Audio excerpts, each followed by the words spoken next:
Première question, qu'est-ce que tu veux? Est-ce que tu peux formuler ton objectif en termes positifs?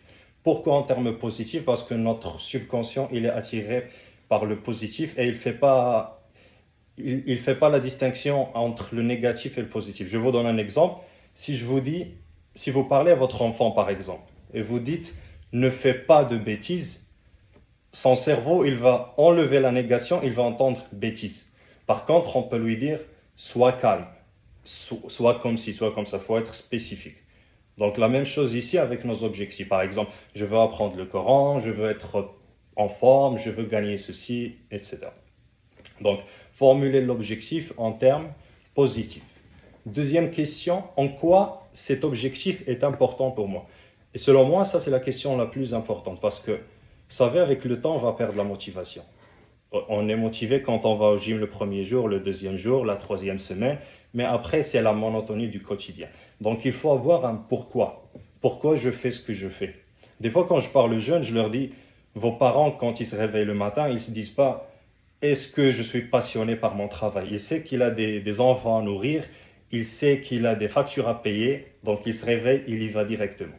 Donc si ton objectif est important pour toi, tu as une motivation. Quand je parle de motivation, c'est le pourquoi, ce n'est pas l'émotion. Donc tu vas essayer de l'atteindre même si tu n'as pas envie de le faire. Il y a une belle définition de la discipline. On dit que la discipline, c'est faire ce que tu dois faire même si tu n'as pas envie de le faire. Ça doit devenir comme quelque chose d'automatique. Troisième question, est-ce que c'est réaliste? Des fois, je peux être quelqu'un de très discipliné, très motivé, mais mon objectif n'est pas réaliste. Moi, personnellement, j'ai une maîtrise en littérature. Demain, je vous dis, je veux devenir astronaute. Ben, ce n'est pas réaliste. Je peux être très motivé, très discipliné. Je ne vais jamais l'atteindre. Je vais juste être triste. Mais pas parce que je n'ai pas fait assez d'efforts, parce que l'objectif à la base, il n'était pas réaliste. Quatrième question, où et quand tu souhaites atteindre cet objectif? Il faut qu'il soit spécifique et contextualisé. Contextualisé par un temps. Par exemple, je veux gagner tel montant d'argent. Je veux apprendre tel nombre de hizb, par exemple. Ou peu importe l'objectif. S'il n'y a pas un délai, ça signifie que ce n'est pas sérieux. Je ne peux pas vérifier si j'ai atteint l'objectif si je n'ai pas un délai.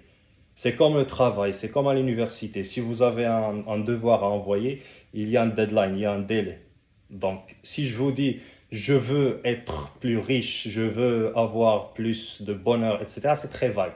Donc, je ne peux pas vérifier la réalisation de l'objectif. Si je ne peux pas la vérifier, ben, je peux me mentir. Je peux dire, oui, j'ai progressé, non, je n'ai pas progressé, mais ce n'est pas exact. Cinquièmement, c'est toujours dans le même contexte, il faut qu'il soit vérifiable. Comment concrètement, je saurai que j'ai réalisé mon objectif. Si je prends l'objectif d'être plus en forme, j'irai 3 fois par semaine à la salle. J'apprendrai tel ou tel hizb par jour, ainsi de suite. Ou par semaine, pour être réaliste. Mais il y a des gens qui apprennent comme ça par jour. Comment les autres sauront que tu as atteint cet objectif? C'est observable, c'est objectif. Même les autres peuvent dire que cet objectif est atteint. Maintenant, quels sont les avantages de ton objectif? Ça peut nous rappeler les motivations. Qu'est-ce que je gagne à réaliser mon objectif? Mais regardez la suite de la question. Quels sont les inconvénients de l'atteinte de ton objectif? Là, on pourrait se poser une question. La question elle est un peu bizarre. Moi, je te dis que je veux réaliser un objectif, et toi, imbécile que tu es, tu me dis quels sont les inconvénients de cet objectif. Ben ça s'appelle le principe d'écologie. Je vous donne un exemple simple. Quelqu'un qui veut devenir riche, par exemple, mais il va négliger sa famille, il va négliger sa santé. Ça, ce sont des inconvénients de l'atteinte de l'objectif de devenir riche. Est-ce que vraiment il veut ça? Parce que s'il impacte ces autres aspects de sa vie, même s'il devient riche, il ne va pas être heureux. Donc, il faut vérifier tous les aspects, s'il n'y a pas de contradiction entre les aspects. Et à partir de cela, on va essayer de retravailler cet objectif. Soit on le rend moins exigeant, soit on va chercher de la flexibilité en fonction de l'objectif. Question suivante. Qu'est-ce qui fait qu'aujourd'hui ton objectif n'est pas encore atteint? Qu'est-ce que tu gagnes à ne pas agir? Ça aussi, c'est une question un peu bizarre, mais très très profonde. Regardez, qu'est-ce que tu gagnes à ne pas agir? Ou on peut même aller plus loin, qu'est-ce que tu gagnes à garder les mauvaises habitudes que tu as aujourd'hui? Prenez une seconde pour y penser. Qu'est-ce que je gagne? Même, on peut aller plus loin, même la personne qui fume, même la personne qui est addict à Internet, etc., elle gagne quelque chose. Ça s'appelle un gain secondaire. Ça peut être relaxation, ça peut être, par exemple, les jeunes qui vont aller chez des gangs, etc., ils vont chercher à satisfaire le besoin d'appartenance. Même si le comportement lui-même est négatif, selon nos valeurs, mais il y a un gain positif que la personne a trouvé. C'est un gain secondaire. Est-ce que ça justifie? Non. Mais il faut prendre ça en considération pour essayer d'arrêter la mauvaise habitude. Un exemple simple, quelqu'un qui veut arrêter la cigarette. Ok? On va lui faire le discours. Non, fumer n'est pas bon pour la santé, fumer est interdit dans la religion, etc., etc. Est-ce qu'il sait ça? Oui, il le sait. Mais concrètement, il gagne quelque chose en continuant à garder cette mauvaise habitude. Il peut gagner par exemple l'acceptation de ses amis, c'est pour ça qu'il va fumer. Donc moi ce que je vais travailler avec lui, c'est pas la cigarette en elle-même, mais pourquoi? On va travailler sur la confiance en soi, on va travailler sur le besoin d'appartenance, peut-être le besoin de relaxation. Donc si on ne travaille pas sur les gains secondaires, la mauvaise habitude elle va rester. J'espère que c'est clair pour tout le monde. 10e question, si tu ne fais rien, que se passera-t-il?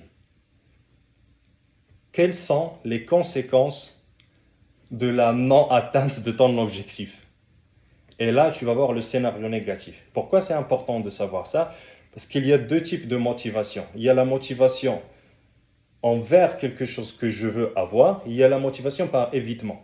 Donc ça dépend des gens et la meilleure des choses, c'est alterner entre les deux. C'est je veux aller vers, je veux éviter ça. Donc c'est bien de savoir ce que je veux avoir, mais aussi ce que je veux éviter. 11e question, de quelles ressources as-tu besoin pour atteindre ton objectif? Quand on parle de ressources, c'est plus ressources personnelles. On est toujours dans le monde réaliste. Si quelque chose sort de ma zone d'influence, ben, je ne peux pas le changer. Je vais juste l'accepter. Quand je dis accepter, parce que je ne peux pas le changer. Je ne peux pas changer le climat, par exemple. Je ne peux pas changer qu'il fasse -7 aujourd'hui. Moi, j'aime pas le froid, par exemple. Ça, je ne peux pas changer. Je vais juste l'accepter. Si je l'accepte pas, je vais juste être stressé pour rien, parce que c'est plus fort que moi. Donc, quelles sont les ressources dont j'ai besoin? Les ressources sur lesquelles j'ai de l'impact. Peut-être l'argent, je travaille pour avoir l'argent. Du savoir, je vais apprendre pour acquérir les connaissances dont j'ai besoin. Quelles sont les étapes?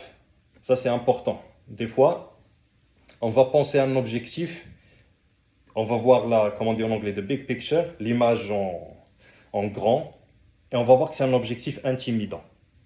Mais quand on va le découper en étapes, on peut voir que c'est réaliste. Il y a une petite citation qui dit qu'on ne mange pas l'éléphant d'un seul coup, on le découpe. On ne mange pas le mouton d'un seul coup non plus, dans l'Aïd, on le découpe. Donc c'est ça. Et que serait la première bonne étape? Ce que je vous recommande, c'est tout en écoutant, essayer d'appliquer ça sur un objectif que vous auriez choisi préalablement.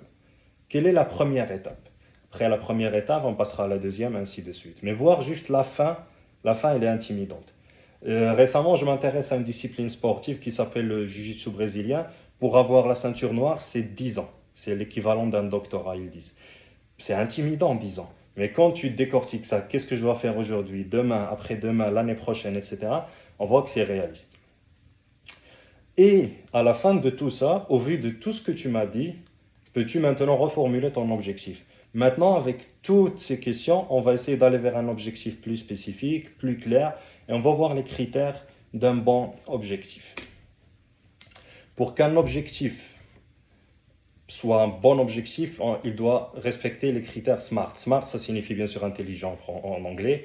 Il faut qu'il soit intelligent, mais SMART, c'est juste une abréviation de spécifique. Spécifique, qu'est-ce que je veux exactement? Mesurable, ça répond à la question combien. Par exemple, je veux avoir plus d'argent. Demain, je te donne $1 de plus. Est-ce que c'est plus d'argent? Oui, c'est plus d'argent. Mais est-ce que c'est ce que tu cherches? Non. Donc, il faut que ça soit mesurable. Je veux apprendre telle ou telle sourate. Je veux apprendre telle ou telle quantité. Il faut qu'il soit atteignable, que je peux atteindre. Réaliste. on a déjà parlé de ça. Et temporel, il faut qu'il soit lié à un délai.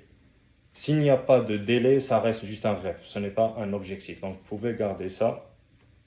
Ces questions, elles sont très utiles parce que vous allez les poser à vous-même, vous les posez vous-même si vous avez besoin de clarifier vos objectifs, mais vous pouvez aussi aider vos enfants, vos amis, les membres de votre famille avec ces questions.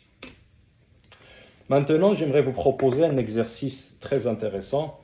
C'est la roue de la vie, ou peu importe, il y a plusieurs appellations.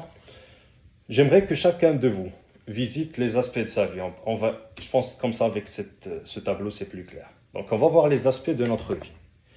L'aspect spirituel, l'aspect familial, personnel, professionnel, scolaire, physique, la santé, social, l'intervention en communauté, ce avec quoi je peux contribuer, et financier, l'argent. Maintenant, dans chaque aspect, on va essayer de fixer 1 ou 2 objectifs en fonction d'eux. Les objectifs, bien sûr, vous allez les valider avec la série de questions qu'on a déjà vues. On va vérifier qu'ils sont des objectifs SMART. Après, on va aller vers le pourquoi. Pourquoi c'est important pour moi? Quelles sont les motivations pour lesquelles je veux réaliser ce que je veux réaliser? Parce que comme je vous ai dit, il y avait un philosophe qui avait dit, celui qui a un pourquoi fort, il peut supporter n'importe quoi. Donc, si le pourquoi n'est pas fort, on va abandonner facilement.